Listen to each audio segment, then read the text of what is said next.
Um dos capítulos mais bonitos, né, da palavra de Deus, que eu amo lê-lo, é Lucas capítulo 15. E hoje nós vamos estudar ele, né, juntos aqui no canal Bispo Fabrício Dias. Deixa eu me apresentar para você que está chegando e é novo aqui. Eu sou o Bispo Fabrício Dias e eu estou estudando a Bíblia toda, de Gênesis a Apocalipse, com milhares de pessoas que decidiram e amam a palavra de Deus. E dar aqui um alô, um salve, né, para aqueles que já estão com a gente aqui há muito tempo, desejar que você seja muito abençoado, desejar que Deus cubra você de bênção, porque você já faz parte dessa família. E você que está fazendo parte dessa família, começando a fazer parte dela hoje, já se inscreva, ativa o sininho e já abre a tua Bíblia, tá bom? Livro de Lucas, capítulo 15. Vai ser uma bênção esta leitura, esse estudo de hoje. E lembrando que nós temos versículos do dia, todos os dias pela manhã aqui no canal. É só você, quando se inscreve, ativa o sininho, logo pela manhã você vai ver no teu celular, aí na barra de cima dele, chegando a notificação. E essa notificação é do versículo do dia. 1, 2, no máximo 3 minutos pela manhã para você se encher da palavra de Deus. E no decorrer do dia, você vai ter o acesso ao estudo bíblico de um capítulo. Aí sim, nós vamos sentar um pouquinho, parar um pouquinho e estudar a palavra de Deus, tá bom? Vem comigo porque é mais um estudo aqui no canal Bispo Fabrício Dias. Já aperta o joinha e já deixa da onde você está falando aqui, você que é novo. Você que diz, não, eu já sou dos antigos, o senhor já sabe de onde eu sou, então deixa o seu boa tarde, o seu bom dia, o seu boa madrugada aqui. Mas você que é novo, eu quero saber de onde você está estudando a palavra comigo aqui, tá bom? Lucas capítulo 15, preste bastante atenção. Nós vamos falar muito do amor de Deus aqui. Nós vamos falar muito do amor de Deus, da compaixão, do amor do Senhor Jesus. Nós vamos ver Deus se colocando e se posicionando como pai aqui. Ele se posicionando como um pai, como aquele que cuida dos seus. Lógico, cada um tendo que fazer a sua parte. Nós vamos ver isso aqui com bastante detalhes, tá bom? Diz assim, Jesus recebe pecadores. Versículo 1. Aproximaram-se de Jesus todos os publicanos e pecadores para o ouvir. E murmuravam os fariseus e os escribas, dizendo, este recebe pecadores e come com eles? Aí Jesus começou a proferir uma parábola, olha que bonito, ó, a parábola da ovelha perdida. Então lhes propôs, né, Jesus esta parábola. Qual dentre vós é o homem que, possuindo 100 ovelhas, perdendo uma delas, não deixa no deserto as 99 e vai em busca da que se perdeu até encontrá-la? Achando-a, põe-a sobre os seus ombros, cheio de júbilo, né? E indo para casa, reúne os seus amigos e vizinhos, dizendo-lhe, alegrai-vos comigo, porque já achei a minha ovelha perdida. Digo-vos que assim haverá maior júbilo no céu por um pecador que se arrepende do que por 99 justos que não necessitam de arrependimento. Olha o que Jesus está falando aqui. Jesus ele está falando de uma ovelha que se perde, né? Essa ovelha, ela se perdeu, e quando ela se perdeu, uma pessoa quando ela se perde, não é proposital. Quando uma pessoa se perde, é algo que aconteceu, alguma coisa aconteceu, que essa ovelha se perdeu.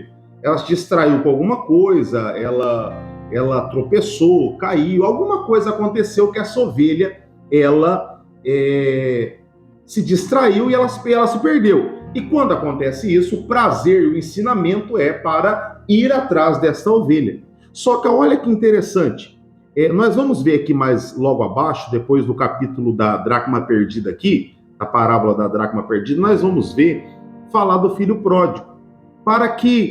Porque nesse momento, eu acredito que quando Jesus ele falou sobre isso, muitas pessoas começaram a falar, olha aí, olha, esse sacerdote, esse sumo sacerdote, não foi atrás de mim, não foi atrás de fulano, não foi atrás da irmã da sinagoga. Aí Jesus, ele vai trazer a parábola do filho pródigo.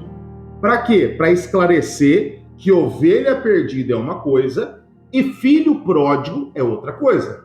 Ovelha perdida, ela, alguma coisa sem a intenção dela, ela se perdeu, ela tem que ser resgatada, ser procurada, e nós vamos ver mais à frente o filho pródigo. Que o filho pródigo, ele decidiu sair da casa do pai, ele decidiu ir para longe do pai, e por causa disso, ele mesmo teve que cair em si e depois retornar sozinho para a casa do pai.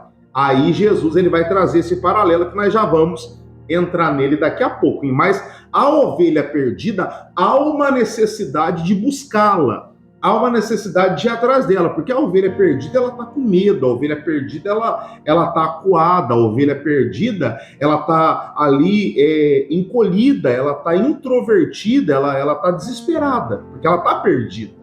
Agora, ela não tem malícia, ela não está com maldade, o desejo dela é ser encontrada, diferente daquele que vai embora. Esse que vai embora por conta própria, ele já chega lá, uma ovelha perdida, imagina só, alguém que está perdido, quando alguém encontra, ele está desesperado, ele vem abraçar. Agora, uma pessoa que foi embora, ela já tem aquele sentimento de reclusão, não é bem assim. Não Então, nós vamos ver muito bem isso aqui, para a gente não confundir ovelha perdida com filho pródigo. Ovelha perdida tem que ser atrás, o filho pródigo tem que voltar para casa, porque ele sabe o caminho, ele sabe onde é a casa do pai, ele sabe os benefícios, e caindo em si, como nós vamos ver aqui, ele tem que retornar para a casa do papai, né? Vamos continuar aqui. Versículo 8, a parábola da dracma perdida, né? Ou qual é a mulher que, tendo 10 dracmas, que é uma moeda da época, né? Se perder uma, não acende a candeia, varre a casa e procura diligentemente, né, até encontrá-la, se empenha para encontrar, e tendo achado, reúne as amigas e vizinhas, dizendo: alegrai-vos comigo, dizendo, porque eu achei, né, a dracma que eu tinha perdido. Eu vos afirmo que de igual modo há júbilo diante dos anjos de Deus por um pecador que se arrepende. Olha a preciosidade de um pecador quando ele se arrepende. Eu falo direto para a pastora, eu falo assim, a nossa alegria como pregador, deixa eu ajeitar aqui, a nossa alegria como pregador, a gente vê mudanças de vida. Mudanças de vida me alegra muito mais até do que uma cura, porque quantas pessoas são curadas e saem da presença de Deus, somem e nunca mais você vê? Quantas pessoas elas são libertas do vício e já não estão no nosso meio mais, outrora falam até, criticam até aquele que orou para ela alcançar aquele milagre em nome de Jesus? Quantos são aqueles que assim agem, tomam essa atitude? Só que agora, quando você vê uma pessoa mudando de vida, verdadeiramente, uma pessoa que vivia uma vida toda errada, aí Deus começa a moldar, ela começa a agir diferente, ela começa a falar diferente, ela começa a tratar diferente a família dela, verdadeiramente ela começa a mudar de vida, ela começa a ser um cidadão do céu, né? Como diz a própria palavra de Deus. Isso é tão gratificante para a gente, porque você está vendo que o evangelho verdadeiramente está trazendo efeito.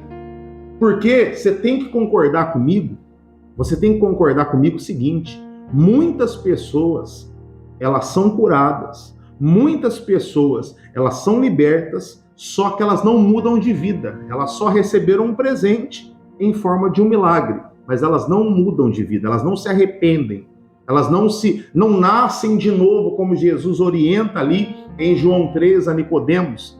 Capítulo 3 de João, nós vamos ver mais à frente aqui, ele falando para Nicodemos, há uma necessidade, Nicodemos, de nascer de novo. Então, eu fico muito feliz quando há um arrependimento, uma mudança, né, de caráter, uma mudança de vida, não só por milagres. Lógico, quando a pessoa recebe um milagre, a gente fica feliz, porque ela estava sofrendo e não está mais. Ela estava na vida difícil e não está mais. Só que, principalmente, a minha maior alegria, e eu creio que os pregadores, amigos meus, que acompanham aí, que estão acompanhando essa mensagem, talvez estão assistindo aí, vocês também querem e se alegram ao ver essa mudança de vida, porque é o principal, porque o evangelho, ele muda, né? O evangelho, ele faz Zaqueu se arrepender, ele faz o Bartimeu seguir estrada fora, faz aquele endemoniado lá de Gadara chegar aos pés de Jesus e querer se tornar um discípulo transformado, entre outros, Maria Madalena. Meu amigo, minha amiga, se a gente for relatar aqui, a gente vai ficar aqui fazendo aqui um vídeo, aqui uma live, virando 24 horas e continuar falando aqui de tantas pessoas que temos relatos bíblicos que mudaram de vida, né? Vamos continuar agora, vamos entrar no que eu falei para você, a parábola do filho pródigo. Olha para você ver, ovelha perdida, está desesperada, aflita, querendo, ansiando por alguém encontrá-la, porque ela está perdida.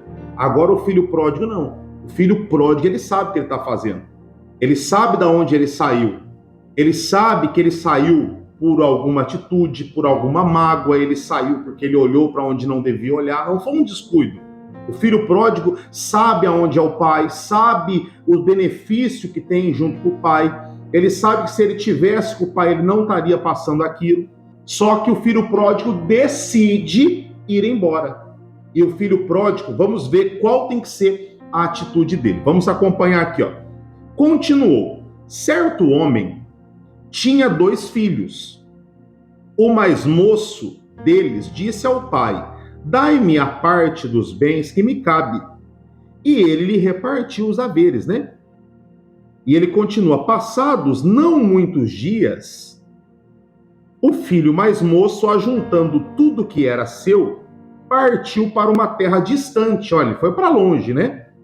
E dissipou todos os seus bens, vivendo dissolutamente. Por que ele dissipou? Porque ele não estava debaixo do cuidado, da orientação do pai, da orientação ali, do exemplo, não tinha o controle, ele foi viver da maneira que ele achava certo. E não é assim, sem regras, né? A palavra de Deus, ela não é para mim e para você, pelo menos não era para ser, algo penoso. A palavra de Deus, ela nos impõe limites. A palavra de Deus, as limitações que ela nos dá é para nos proteger, é para nos guardar. As limitações que a palavra nos dá, quando ela fala não matarás, ele está falando isso para você não acabar com a vida de uma pessoa, mas também para você não se prejudicar, para você não ter que ficar numa cadeia, perder o crescimento do seu filho, você perder a sua vida conjugal. Quando a Bíblia fala para a gente não cobiçar o que é do outro, é para a gente não ser visto com maus olhos. Quando a Bíblia fala para a gente honrar pai e mãe, é para a gente dar valor. Tudo que a Bíblia ela nos orienta, tudo que a Bíblia ela deixa aqui para a gente de regras, é para o nosso bem. Não é algo penoso. Não é algo penoso. Deixa os teus filhos aí sem regras. Eu lembro que quando eu era garoto, a minha mãe falava pra gente assim, ó, vocês querem jogar bola na rua? Pode jogar. Ela ia trabalhar, junto com o meu finado pai, ela ia trabalhar, ela falava, você quer jogar bola, Fabrício? Quero, mãe. Então, quando eu chegar, eu quero que você tenha ali lavado o arroz ali com a água, lá em São Paulo tem essa cultura, não sei aí no seu estado, se tem, coloca aqui nos comentários de lavar o arroz também, deixa a água fervendo já deixa no ponto, se abusar já coloca até o arroz para começar a fazer. Por sinal, o bispo aqui faz um arrozinho muito bom, viu? A pastora sabe que eu faço um arrozinho bom, um macarrãozinho legal.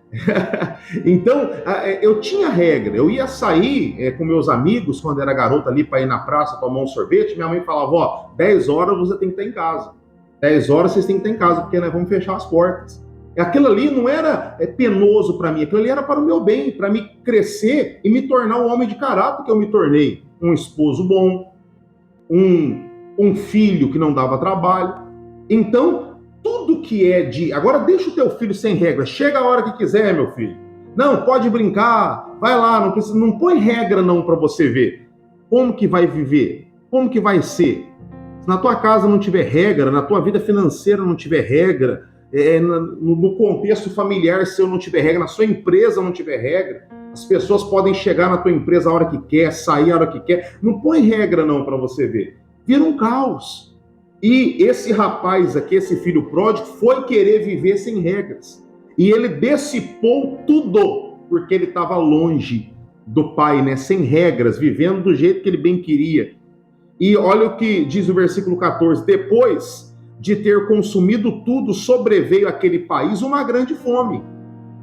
E ele começou a passar necessidade.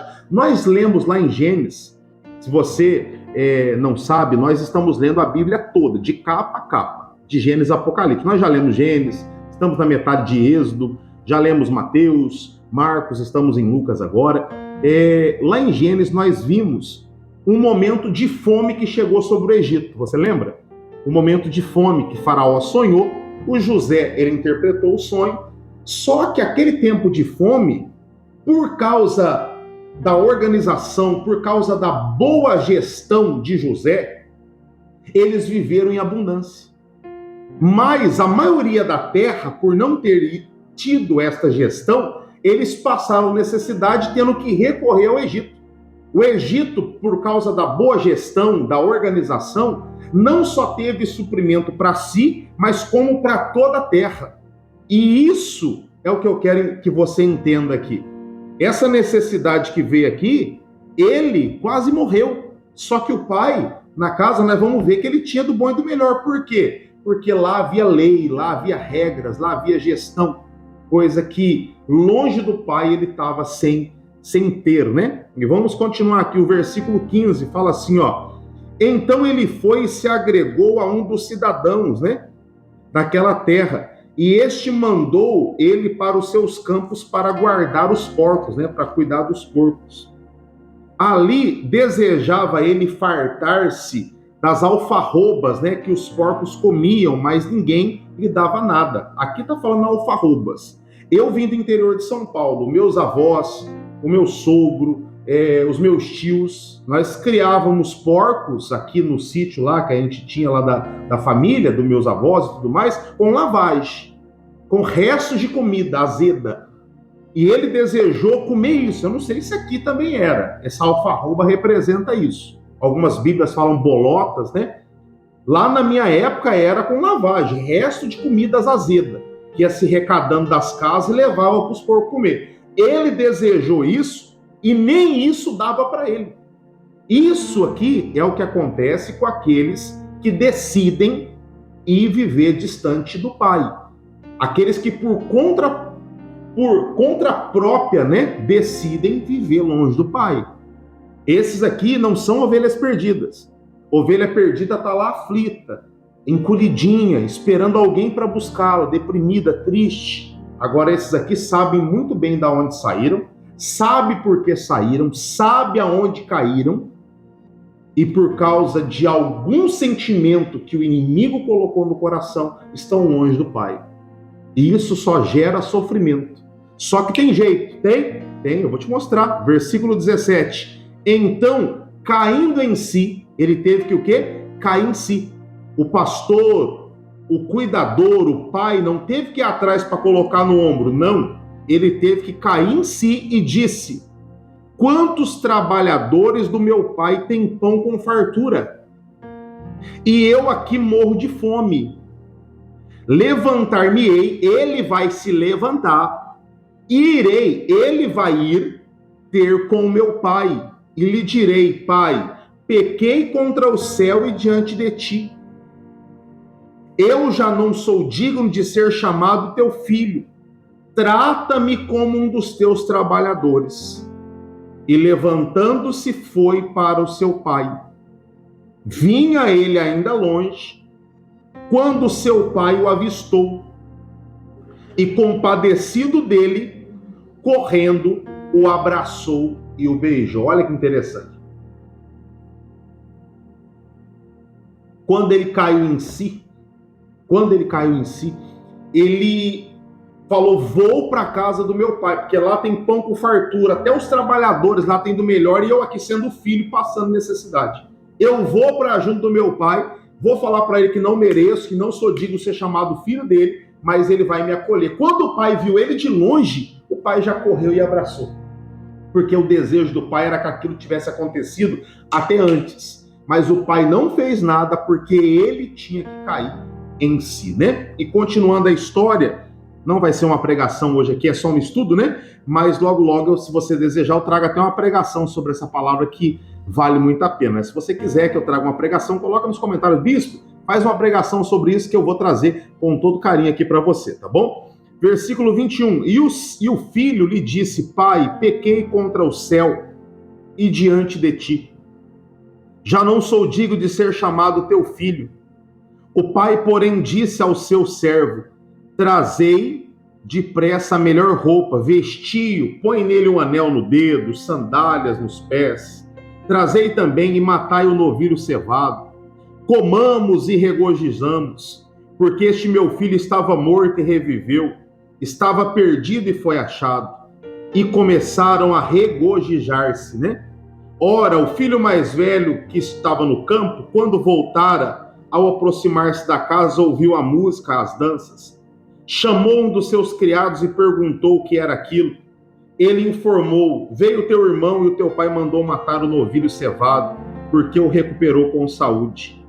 Ele se indignou, né? O rapaz se indignou, porque tinha ficado, que não tinha desperdiçado. Ficou indignado, né? Falou: poxa, esse aí perdeu tudo e agora volta e tem festa para ele? Ele vai falar que nem um cabrito eu ganhei.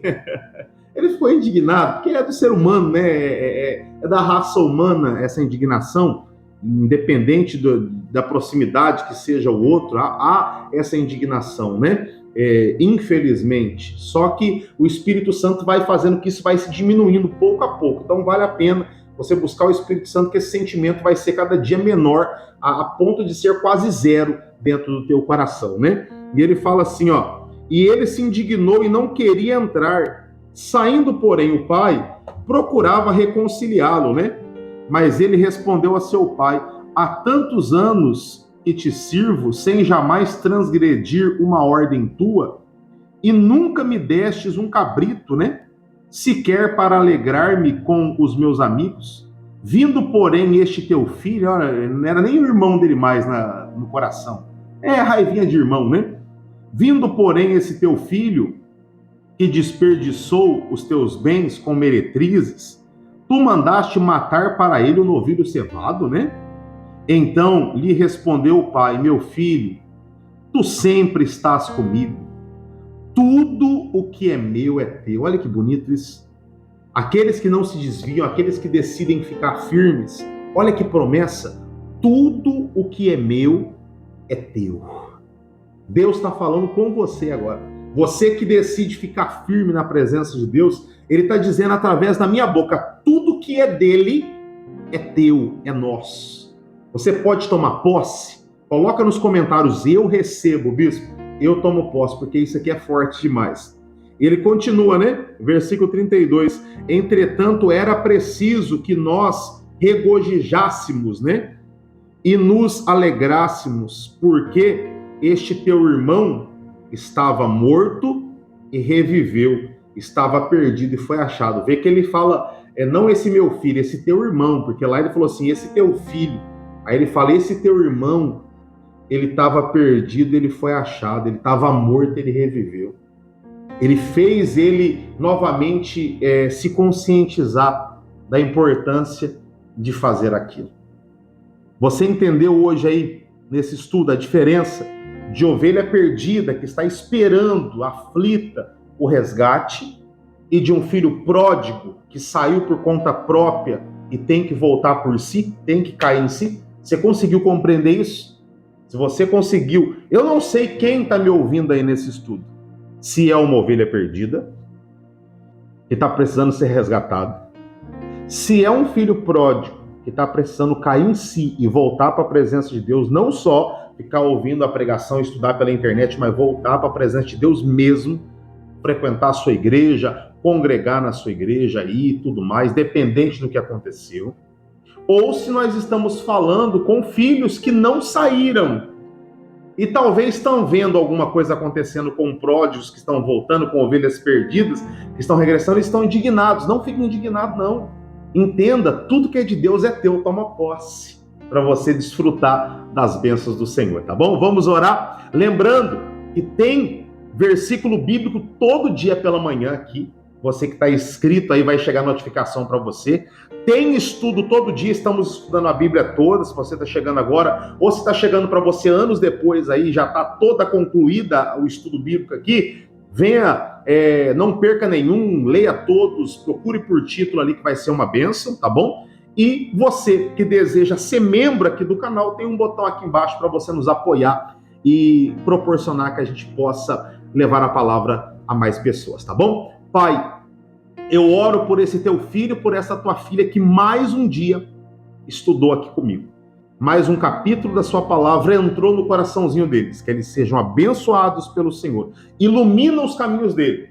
É o que eu peço e te agradeço em nome de Jesus. Você que crê, diga amém e diga graças a Deus. Ó, eu já vou indo, tá bom? Mas amanhã, se Deus quiser, eu tô aqui de novo com você, se Deus permitir, tá? Vou deixar vários vídeos aqui na tela para você tocar e conhecer um pouquinho mais o canal e até mesmo para você compartilhar com seus amigos e familiares aí. Deus te abençoe. Um beijão no seu coração do seu bispo. Até amanhã, se Deus nos permitir. Tchau, tchau.